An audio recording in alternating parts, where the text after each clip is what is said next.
Students, कैसे हैं आप सब? अच्छे हैं? देखिए, आज का क्लास मोस्ट इंपॉर्टेंट है।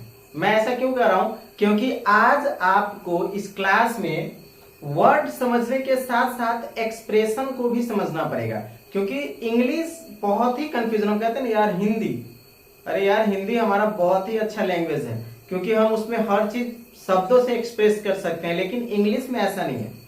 इंग्लिश में शब्द को एक्सप्रेस करने के लिए, बताने के लिए आपको अपने फेस का एक्सप्रेशन भी जरूरी है। क्योंकि अगर आप अपने फेस का एक्सप्रेशन नहीं बना पाते हैं तो कहते हैं ना कि जुदा खुदा बनेगा, वही वाला हाल हो जाएगा। तो अगर आप अपने शब्दों को किसी को एक्सप्लेन करना चाहते हैं तो वर्ड के साथ साथ आपको अपना एक्सप्रेशन भी ठीक करना पड़ेगा। तो आज मैं आपको बोलने के साथ साथ चेहरे का एक्सप्रेशन भी बताने वाला हूं कि आप कैसे यूज कर सकते। तो चलिए, किसी ने हमें कुछ कहा, जैसे कि कोई हम जा रहे हैं, हमसे पूछा सर कैसे हैं आप, हमने नहीं सुना, तो हम क्या करेंगे? उसको क्या जवाब देंगे? हमने ये एहसास हुआ हमें कि उस व्यक्ति ने हमें कुछ कहा पर हमने सुना नहीं, तो दोबारा हम उनसे कैसे पूछेंगे? इंग्लिश में, है ना? तो वही, क्या कहा आपने, हिंदी में पूछेंगे अरे क्या कहा आपने, क्या कहा, मुझे सुनाई नहीं दिया। तो ऐसे करके हम उससे पूछते हैं। ठीक उसी तरीके से इंग्लिश में भी, ठीक है? तो इंग्लिश में कोई अगर हमसे कोई पूछता है how are you sir but I can't listen, उसने पूछा कि कैसे हैं सर, पर मैंने नहीं सुना, तो मैं उससे दोबारा कैसे उस क्वेश्चन पूछूंगा? तो मैं बोल सकता हूं सॉरी। क्या बोलेंगे? सॉरी, है ना? यानी कि आपने क्या कहा वो समझ जाएगा। अच्छा सॉरी मतलब वो समझ जाएगा कि मैंने जो बात कही सर ने सुना नहीं, तो वो फिर से रिपीट करेगा, है ना? देन आप दूसरा शब्द भी इस्तेमाल कर सकते हैं, पार्डन। पार्डन, है ना? मतलब क्या कहा आपने, आप उसके जगह पर एक और वर्ड इस्तेमाल कर सकते हैं, पार्डन मी, कुछ कहा आपने मुझे, पार्डन मी, कुछ कहा आपने मुझे, है ना? व्हाट, क्या बोल सकते हैं? व्हाट मतलब क्या, क्या कहा आपने, मैंने सुना ही नहीं, व्हाट।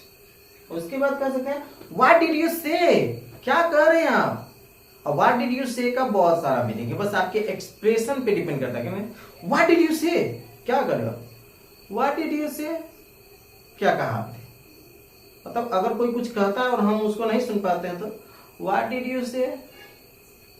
अगर कुछ कहा और कुछ गलत बोल दिया जो उसे नहीं बोलना चाहिए, तो हम अपना ये क्या बोला आपने, तो वहां पे व्हाट डिड यू से। तो इंग्लिश में आपके वर्ड के साथ साथ आपका एक्सप्रेशन भी मायने रखता है ना? तो ऐसे ही कुछ और वर्ड्स में आज आपको बताने वाला हूं। फटाफट चैनल को लाइक कीजिए, सब्सक्राइब कीजिए और वीडियो को शेयर कीजिए। चलिए आगे और आपको हम बताते हैं।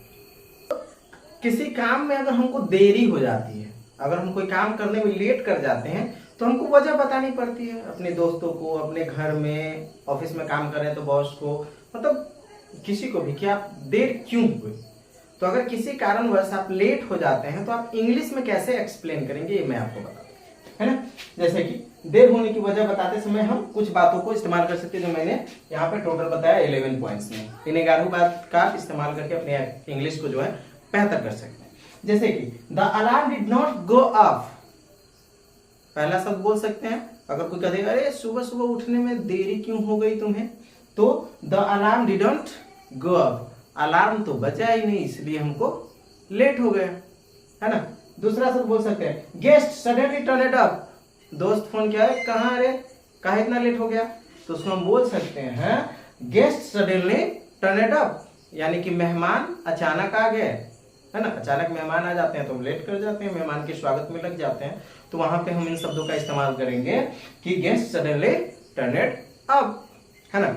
चलिए अब जैसे तीसरे पॉइंट में मैंने लिखा आई मिस द फर्स्ट बस, पूछेगा अरे भाई इतना लेट काहे हो गया, तो अरे यार मेरा पहला बस ही छूट गया, है ना? आई मिस द फर्स्ट बस, है ना? आई मिस द फर्स्ट बस। या फिर आप ये भी बोल सकते हैं अरे बस को आने में देरी हो गई, द बस वाज लेट, बस देर से आई थी, बस को आने में देर हो गई, तो क्या बोल सकते हैं द बस वाज लेट, है ना? नेक्स्ट देयर वाज अ बस स्ट्राइक, मतलब बस का हड़ताल था, देयर वाज अ बस स्ट्राइक, ऑटो का हड़ताल था, there was a auto strike, है ना? कुछ भी जो ये वर्ड है आपकी जगह पे, बस की जगह पे आप ऑटो स्ट्राइक्स, ट्रेन स्ट्राइक्स, बस स्ट्राइक्स, हवाई स्ट्राइक्स, अदरवाइज आप कोई भी शब्द का इस्तेमाल कर सकते हैं अपने बात को एक्सप्लेन करने के लिए। Next, I was stuck in traffic. तुमको इतने आने में लेट क्यों हो गई? I was stuck in traffic. अरे यार मैं ट्रैफिक में फंस गया था, मैं जाम में फंस गया था, इसलिए मुझे लेट हो गई, है ना। I was stuck in traffic. Next, my bike got punctured. My bike got punctured. मेरी बाइक जो है पंचर हो गई, इसलिए हम देर हो गए। फिर बोल सकते हैं माई बाइक ब्रोक डाउन। मेरी गाड़ी खराब हो गई। माई बाइक ब्रोक डाउन, मेरी गाड़ी खराब हो गई, है ना। उसके बाद माई वाइफ वॉज इल। मेरी पत्नी बीमार थी। और ये फॉर्मूला सिर्फ शादीशुदा लोगों पे ही अप्लाई करता है, ठीक है। तो क्या बोल सकते हैं?